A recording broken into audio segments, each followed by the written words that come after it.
জীবনে তো অনেক কিছু করলাম, অনেক ব্যবসার সাথেই ছিলাম, কিন্তু সবগুলোতে ফাঁকি খাইছি। কোনোটাতে ব্যবসায় 2 লাখ লস গেছে, কোনোটাতে 1 লাখ, কোনোটাতে 50,000, কোনোটাতে লস লাভ কিছুই হয় নাই। একমাত্র এই নিষ্পাপ গাছই আমারে মনে করেন যে ফুল সাপোর্ট দিছে, আর কেউই আমার এইভাবে সাপোর্ট দেয় নাই। এই গাছ আর আমার ফাঁকি দিবেও না আমি আশা করি। আসলে যখন একটা ব্যবসার সফলতা পাওয়া যায় সেক্ষেত্রে সবকিছুই রঙিন লাগে। মানে আমার গাছ যখন ফুল ফলে ভরে থাকে, গাছের যখন মানে এটাতে আমি ভালো একটা প্রফিট পাই, তখন এমনি মন রঙিন থাকে। এটা তো আল্লাহর দেওয়া গাছ। কারণ হচ্ছে আমরা তো গাছ দেখে বুঝতে হবে গাছের আসলে কি প্রয়োজন। আমি যখন গাছের চাহিদাটা পূরণ করব, গাছ আমার চাহিদাটা পূরণ করবে। মানুষ যেভাবে আল্লাহর ইবাদত করলে আল্লাহ মানুষের রিজিকের ব্যবস্থা করে দেয়, সেম ভাবে গাছের যদি আপনি পরিচর্যা করেন, গাছের যত্ন নেন, সেক্ষেত্রে গাছও আপনাকে ফাঁকি দিবে না। গাছও তার যেই খরচটা ওর পিছনে করেন, যে শ্রমটা দিচ্ছেন, ওইটা গাছ ফিডব্যাক দিবে। ফাঁকি খাইছি বলতে হলো অনেক লস করছি, তো সেই লসটা এই গাছ আমারে উঠাই দিচ্ছে। আর এই গাছই এখন হলো আমার সামনের লক্ষ্য। ও সরল সোজা, ওরে খাবার দিবে, ও ফল দিবে। ওর একটা জীবন আছে, কিন্তু মানুষের মতো মন নাই। মানুষ যেমন কন্ট্রোল করতে পারে,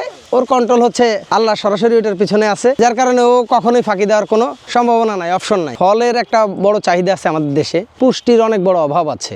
মূল কারণ হচ্ছে আমাদের দেশে যেই পরিমাণ ফলগুলো বিদেশ থেকে আমদানি হয়, যেমন হচ্ছে মালটা, কমলা, এই ধরনের যে আনার, আঙ্গুর, এই ধরনের ফলগুলো কিন্তু প্রচুর পুষ্টি সম্পন্ন ফল। আর এই ফলটা পুরোটাই হলো আমাদের বিদেশ নির্ভর। এখন যদি আমরা দেশীয় মাটিতে এই গাছগুলো এখানে তৈরি করতে পারি, সেক্ষেত্রে যেমন পুষ্টির চাহিদা পূরণ করবে, পাশাপাশি এটা সহজলভ্য হবে, দাম কম থাকবে, মানুষ কিনে খাবে, মানুষের স্বাস্থ্য ভালো থাকবে। পাশাপাশি যে ফসলটা আমি করতেছি, এখানে আমারও ভালো প্রফিট দিচ্ছে। তখন এগুলো নতুন নতুন কিছু এই জাতগুলো লাগাচ্ছি। অনেকে বলছে এটা কি বিদেশি ফল, এটা তো আমাদের দেশে হবে না, আমাদের ওয়েদারে এটা টিকবে না, মাটি নষ্ট করতেছো, তোমার ইনভেস্ট নষ্ট হচ্ছে, এই এরকম আর কি সবার মুখে শুনছি। একটা কথায় আছে, নিজের খায় বনের মোষ দৌড়াচ্ছ, এটা করে তোমার তো কোনো লাভ হবে না, এটা তো আমাদের দেশে হবে না, এটা ওয়েদার ফিট না। লেবু গাছ হচ্ছে আমাদের দেশে, লেবু, মালটা, কমলা, এগুলো তো সব এক জাতীয় ফল।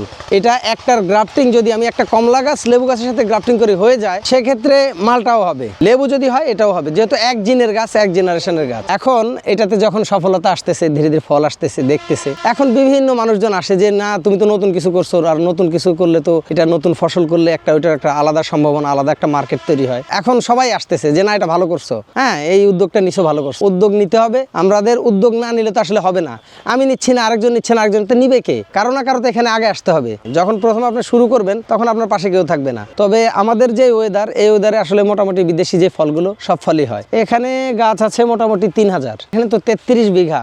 এই আপনার এখান থেকে ওই মাথা, ওই নদী পর্যন্ত 33 বিঘা পুরো মালটা নাই। এখানে ড্রাগন আছে, ওই পাশে আম আছে, গোরমতি আম। আপনি যদি খালি এক সাইড থেকে তাকান, কিংবা মাঝখান থেকেও তাকান এই বাগানের, আপনি খালি চোখে শেষ মাথা দেখতে পাবেন না, কারণ ওই পর্যন্ত একদম শেষ মাথা। আপনি উপর দিকে দেখতে হবে, যে বড় গাছগুলো আছে, ওই বড় গাছগুলো হচ্ছে এটার বাউন্ডারি। আর আপনি এখানে বসলে আপনার মনে হবে যে কোনো বনে আসছেন, হ্যাঁ গাছের মেলায় বসে আছেন, প্রচুর গাছ। আপনি এই মাথা থেকেও মাথা দেখবেন না, একের পর এক আসবে, দেখবেন বিভিন্ন রকম গাছ আছে। এবার প্রায় 60 কেজির মতো ফল পাইছি এক একটা গাছে। এই যে ফুলটা আসতেছে, এই যে গাছে যে ফুলটা আসতেছে, এই ফুলটাই হলো বাণিজ্যিক ভাবে যেটা আমি আপনার বাজারজাত করি। এইটা জুন জুলাইয়ের দিকে একদম পুরো গাছ ভরে ফল থাকবে। তখন এক একটা গাছে আপনি তাকালে পাতা দেখবেন না, শুধু ফল দেখবেন। হ্যাঁ হ্যাঁ অবশ্যই অবশ্যই, গাছের দিকে তাকালে তো প্রাণ জুড়াই যাবে। যখন ফল গাছে দেখা যাবে যে প্রচুর পরিমাণ ধরে আছে, এইসব গাছে যদি আমার প্রায় 40, 45, 50 কেজি ফল থাকে, ওই সময় আপনি গাছ দেখলেই তো আপনার মন জুড়াই যাবে। আমার প্রায় 3000 মালটা গাছ আছে, তো মালটা গাছে আমি যদি এক গাছে 3000 টাকার করে ফল পাই, সেক্ষেত্রে আমার পুরা বাগানে এক সিজনে 9 লাখ টাকার মালটা পাবো। এই সাধারণত একটা পান সিগারেট খেতে যেই টাকা লাগে, ওই টাকাও কিন্তু গাছের পিছনে ইনভেস্ট নাই। অথচ একটা গাছ আপনার বছর শেষে 3000 টাকা দিবে একসাথে। অথচ একটা গাছে আপনার সর্বোচ্চ খরচ কত? সর্বোচ্চ 100 টাকা খরচ। একটা গাছে 100 টাকা খরচ করলে এক বছরে আপনার 3000 টাকা প্রফিট দিবে। এই হলো গাছের ব্যাপার। মানুষ তো কত টাকা দোকানে বসে চা, বিড়ি, সিগারেট খায় ফেলে। যদি মনে করে যে আমি ব্যাংকে জমাইলাম না, 5 টাকা আমি এখানে ইনভেস্ট করলাম গাছের পিছনে, সেক্ষেত্রে আপনাকে প্রতি বছরে আপনাকে ও 3000 টাকা করে দিবে।